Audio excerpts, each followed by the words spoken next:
अस्सलाम वालेकुम। Next topic is what is difference between bond and force.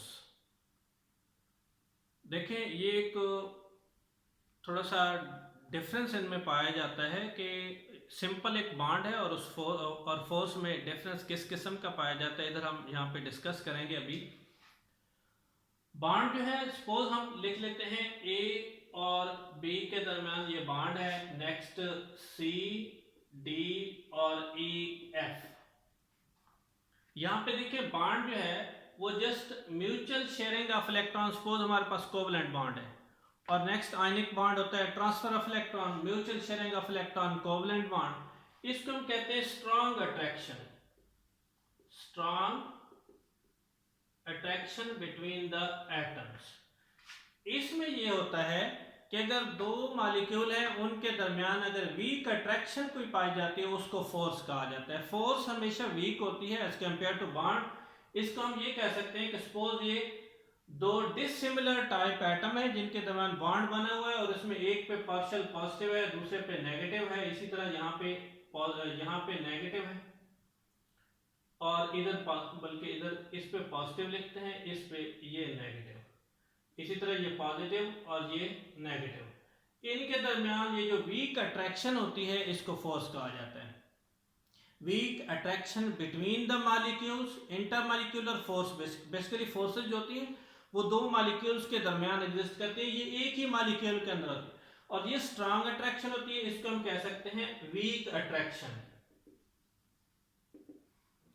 इसमें ये होता है ये इलेक्ट्रॉन की वजह से एग्जिस्ट करती हैं और ये जो है ये पार्शियल चार्जेस की वजह से एग्जिस्ट करती हैं। पार्शियल चार्जेस, क्योंकि कंप्लीट चार्जेस में तो आयनिक बॉन्ड भी आ जाता है, तो इसमें यहाँ पे पार्शियल चार्जेस हम। अब यहाँ पे अगर हम एक स्ट्रक्चर इसका ड्रा करते हैं और उसमें देखते हैं कि ये किस तरह के, जैसे सपोज हाइड्रोजन बॉन्डिंग है, बल्कि इसमें देखते हैं कि बॉन्ड के अंदर जो सबसे स्ट्रांग होता है वो आयनिक बॉन्ड और इसके अंदर जो स्ट्रांग है वो हाइड्रोजन बॉन्डिंग है। देखिए इसको हाइड्रोजन फोर्स भी कह सकते थे। तो फिर बॉन्डिंग इस वजह से कहा है कि ये एक सिंगल बॉन्ड का 80% होती है, ठीक है, just 20% less than single covalent bond. तो यहाँ पे हम ये कह सकते हैं कि फोर्सेस के अंदर सबसे स्ट्रांग हाइड्रोजन बॉन्डिंग और बॉन्ड्स के अंदर जो सबसे स्ट्रांग है वो आयनिक बॉन्ड है। तो ये थोड़ा सा स्ट्रांग होने की वजह से, बल्कि बॉन्ड के करीब होने की वजह से इसे हाइड्रोजन बॉन्डिंग कह देते हैं, हाइड्रोजन फोर्स के बजाय। यहां पे हम एक स्ट्रक्चर ड्रा करेंगे। सपोज ये वाटर का स्ट्रक्चर है,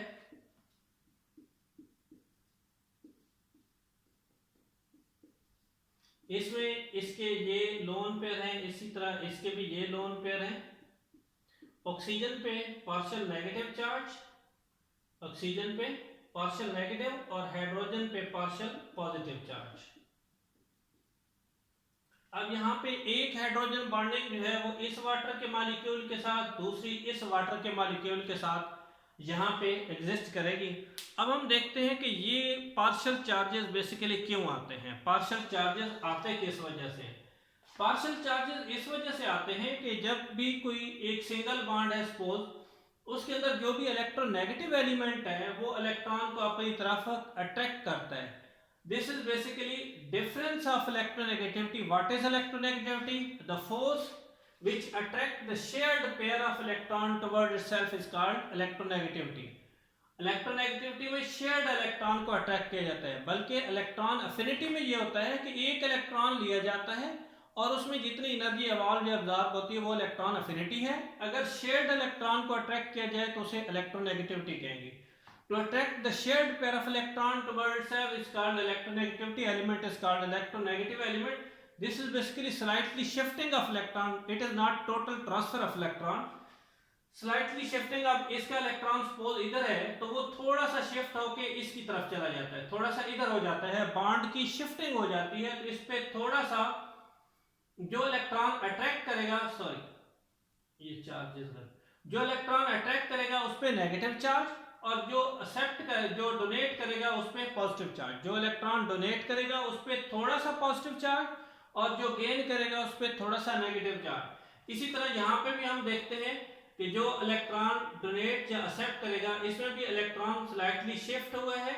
अगर ये थोड़ा सा शिफ्ट हुआ है तो इस पे नेगेटिव चार्ज आएगा। दो चार्जेस के दरमियान, इन पार्शियल पॉजिटिव और पार्शियल नेगेटिव चार्ज के दरमियान ये जो एग्जिस्ट करती है इसको हम फोर्स का नाम देंगे। अब यहाँ पे भी हम देखें कि ये पॉजिटिव है, ये नेगेटिव चार्ज है। इन दो पॉजिटिव नेगेटिव के दरमियान जो डॉट की फॉर्म में लिखी गई है इसको हम क्या कहेंगे, पार्शियल नेगेटिव पार्शियल पॉजिटिव की फॉर्म में ये फोर्स है और इस फोर्स को हम हाइड्रोजन बॉन्डिंग कहेंगे। हाइड्रोजन की प्रेजेंस की वजह से जब भी hydrogen electron deficient hydrogen oxygen के साथ अट्रैक्ट होगा उसे हम हाइड्रोजन बॉन्डिंग कहेंगे। और इसमें इसका अपना बॉन्ड यहाँ पे प्रॉपर बॉन्ड है, लेकिन इधर जो है सिर्फ अट्रैक्शन है, इधर प्रॉपर बॉन्ड है और प्रॉपर बॉन्ड जो है वो सिंगल लाइन से रिप्रेजेंट किया जाता है, सिंगल लाइन से, और फोर्स जो होती है वो डॉट से रिप्रेजेंट की जाती है। तो यहाँ पे हम ये देख रहे हैं कि ये पार्शियल नेगेटिव पार्शियल पॉजिटिव जो है ये दो एक दूसरे को अट्रैक्ट कर रहे हैं, तो इसमें वीक अट्रैक्शन है, ये बॉन्ड के कंपैरेटिवली वीक है, इसको हम हाइड्रोजन बॉन्डिंग कहेंगे। अगर ऐसा यहाँ पे हो जाए कि ये हाइड्रोजन जो है यहाँ से टोटली यहाँ से टूट के इसके साथ अटैच हो जाए तो फिर उसको हम कोऑर्डिनेट कोवलेंट बॉन्ड कहेंगे। क्यों कि इसने अपना इलेक्ट्रॉन तो इसको डोनेट किया होगा, फिर इसके पास इलेक्ट्रॉन की डेफिशिएंसी होगी, इलेक्ट्रॉन नहीं होगा, फिर ये होगा कि ये टोटली हाइड्रोजन जो है इसकी तरफ आ जाएगा, इसको हम कोऑर्डिनेट कोवलेंट बॉन्ड कहेंगे। अब यहाँ पे ये भी बात आती है कि वाटर के बारे में हम ये कहते हैं कि उसके अंदर सेल्फ आयोनाइजेशन ऑफ वाटर होती है। इवन के आम टेम्परेचर पे भी वाटर जो है सेल्फ आयोनाइजेशन करता है, वाटर अपना H देता भी है और वापस भी लेता है। जैसे इसको हम सिंपली ये भी लिख सकते हैं, अगर उसकी इक्वेशन लिखना चाहें तो उसको हम ये लिख सकते हैं, वाटर का स्ट्रक्चर अगर ऐसे बनाएं, इसी तरह दूसरे वाटर को भी ऐसे बनाएं, एक H पॉजिटिव अगर इसके साथ आ जाता है तो सेल्फ आयोनाइजेशन में ये हो जाएगा H3O positive plus OH negative. यहां पे हमने देखा है कि आखिर पे क्या है, OH नेगेटिव और पहले H3 पॉजिटिव, इसका मतलब एक H टोटली दूसरे की तरफ चला गया। अगर ये एक H टोटली इसकी तरफ आ जाता है फिर उसको हम कोऑर्डिनेट कोवलेंट बॉन्ड कहेंगे। लेकिन अगर ये इधर रहता है तो ये सिंगल बॉन्ड होगा, अगर ये इधर ही रहे और पार्शियल चार्जेस के दरमियान इसके अट्रैक्शन रहे तो फिर इसे हाइड्रोजन बॉन्डिंग कहेंगे। अगर ये टोटली सेल्फ आयोनाइज हो जाता है फिर इसको कोऑर्डिनेट कोवलेंट बॉन्ड कहेंगे। इसका मतलब है कि वाटर कम टेम्परेचर पे हाइड्रोजन बॉन्डिंग शो करेगा, अगर उसका टेम्परेचर बढ़ा दिया जाए फिर वो कोऑर्डिनेट कोवलेंट बॉन्डिंग शो करेगा। और सबसे high hydrogen bonding 0 degree centigrade पे जब बनती है, आइस बनती है, तो आइस के अंदर यही स्ट्रक्चर बनता है, टेट्राहेड्रल शेप इसकी बनती है और उस वक्त इसका 9% वॉल्यूम जो है वो इंक्रीज हो जाता है due to this structure, due to this surface tension, due to this attraction between the water molecule. और कभी भी ऐसा पॉसिबल नहीं है कि वाटर का एक मॉलिक्यूल ऊपर लिख दें और एक मॉलिक्यूल नीचे लिख दें और उनके दरमियान दो मॉलिक्यूल के दरमियान हाइड्रोजन बॉन्डिंग नहीं, 3 के दरमियान ड्रा करेंगे, 3 मॉलिक्यूल के दरमियान, क्योंकि according to VSEPR theory lone pair occupy more space as compare to bond pair. अगर ये ज्यादा स्पेस लेते हैं तो ये फिर यहाँ पे इधर जाके अटैच हो सकेंगे, एक दूसरे को रिपेल करेंगे। कि अगर एक ही मॉलिक्यूल के अंदर आ गए ये एक दूसरे को रिपेल करेंगे, रिपल्शन बढ़ जाएगी और वो स्ट्रक्चर उससे भी ज्यादा अनस्टेबल हो जाएगा। तो ये 3 मॉलिक्यूल के दरमियान इस स्ट्रक्चर को ड्रा किया जाता है हाइड्रोजन बॉन्डिंग के अंदर, तो ये 9% वॉल्यूम इसका बढ़ जाता है। लेकिन जो ही टेम्परेचर बढ़ाते जाएंगे इसकी आयोनाइजेशन बढ़ती जाएगी। बल्कि ये भी है कि बॉइलिंग वाटर जो है वो थोड़ा सा एसिडिक हो जाता है, उसमें आयोनाइजेशन होने की कैपेबिलिटी बढ़ जाती है, उसके हाइड्रोजन आयन बढ़ जाते हैं। हाइड्रोजन आयन बढ़ेंगे तो वो थोड़ी सी एसिडिटी और 6 पॉइंट समथिंग उसकी एसिडिटी होती है और वो एसिडिटी इतनी ज़्यादा नहीं होती, यानी 7 पे न्यूट्रल है तो 6 समथिंग पे चला जाता है, लेकिन वो इतना ज़्यादा एसिडिटी नहीं शो कर, क्योंकि उतने OH भी साथ आ रहे होते हैं लेकिन H कंपैरेटिवली ज़्यादा होते हैं, इस वजह से वो एसिडिटी शो करता है, लेकिन इतनी ज़्यादा नहीं, माइनर एसिडिटी शो करता है। अगर उसी वाटर के अंदर बॉइलिंग वाटर के अंदर आप थोड़ा सा सॉल्ट ऐड कर दें वो अल्कलिनिटी शो करेगा।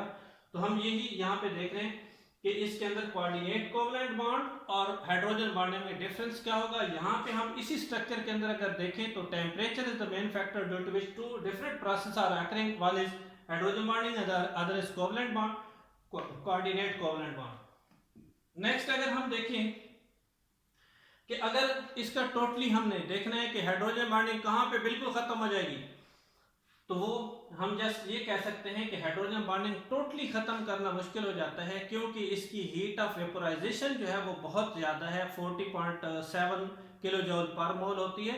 तो उसके बाद जाके ये टोटली सेपरेट हो जाते हैं, उस वक्त वो वेपर में आ जाते हैं और उस वक्त इसकी सेपरेशन हो जाती है।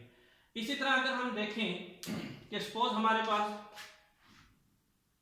इससे नीचे इसी से रेलेवेंट कुछ चीज़ें आ रही हैं, जैसे सपोज हमारे पास वीक एसिड है, कोई एसिटिक एसिड है CH3COOH, और वो वाटर के साथ रिएक्ट करता है, और एक है HCl और वो वाटर के साथ रिएक्ट करता है। अब इसके अंदर हम देखेंगे जो वीक एसिड है वो अपना H पॉजिटिव इतना इजीली डोनेट नहीं करेगा। अगर कोई H पॉजिटिव डोनेट ना कर सके तो वो हाइड्रोजन बॉन्डिंग शो करेगा। फिर वो क्या करेगा, इसके अंदर हाइड्रोजन बॉन्डिंग शो होगी। अगर HCl स्ट्रॉन्ग एसिड है, वो जल्दी अपना H पॉजिटिव डोनेट करता है, तो यहाँ पे हम कह सकते हैं कि कोऑर्डिनेट कोवलेंट बॉन्ड होता है। तो इस तरह हम ये भी कह सकते हैं कि अगर इसी का टेम्परेचर थोड़ा सा बढ़ाया जाए तो एसिडिटी उस वाटर की बढ़ जाएगी, एसिडिटी जो होगी वो बढ़ जाएगी, H पॉजिटिव इजीली डोनेट हो जाएगा। आयोनाइजेशन बेसिकली टेम्परेचर से बढ़ती है, तो अब ये हाइड्रोजन बॉन्डिंग की बजाय फिर से कोऑर्डिनेट कोवलेंट बॉन्डिंग वाली कैटेगरी में आ रही। लेकिन अगर दो HCl हैं, HCl और HCl आपस में रिएक्ट करते हैं, फिर इनके अंदर डाइपोल डाइपोल फोर्स आ जाती है। इसी तरह अमोनिया है, अमोनिया वाटर के अंदर रिएक्ट करवाते हैं, तो वहां पे यही होता है, टेम्परेचर बढ़ जाए तो कोऑर्डिनेट, टेम्परेचर कम हो तो हाइड्रोजन बॉन्डिंग शो करता है। लेकिन उसके अंदर भी यही चीज है कि अमोनिया जो है टेम्परेचर बढ़ाने से बेसिकली गैसियस फॉर्म में है, तो उसकी सॉल्युबिलिटी वाटर में डाउन होना शुरू हो जाती है। तो उसका टेम्परेचर बढ़ाने से बेहतर होता है कि कम टेम्परेचर पे ही उसको डिजॉल्व किया जाए।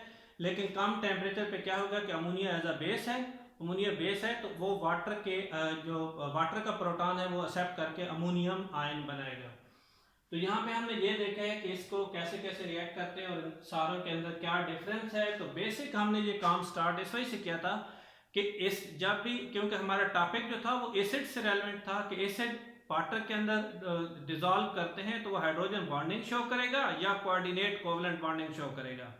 तो ये दोनों पैरामीटर हैं, अगर वीक एसिड होगा तो हाइड्रोजन बॉन्डिंग, और उसी वीक एसिड का टेम्परेचर बढ़ाएंगे तो कोऑर्डिनेट कोवलेंट बॉन्डिंग भी शो करेगा, जिसमें यही हमने देखा है कि H पॉजिटिव टोटली डोनेट हो जाए या जस्ट इंटेंगल्ड फॉर्म में रहे।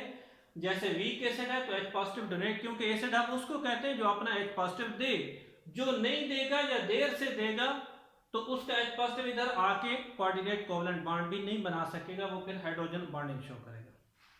ठीक है, थैंक यू।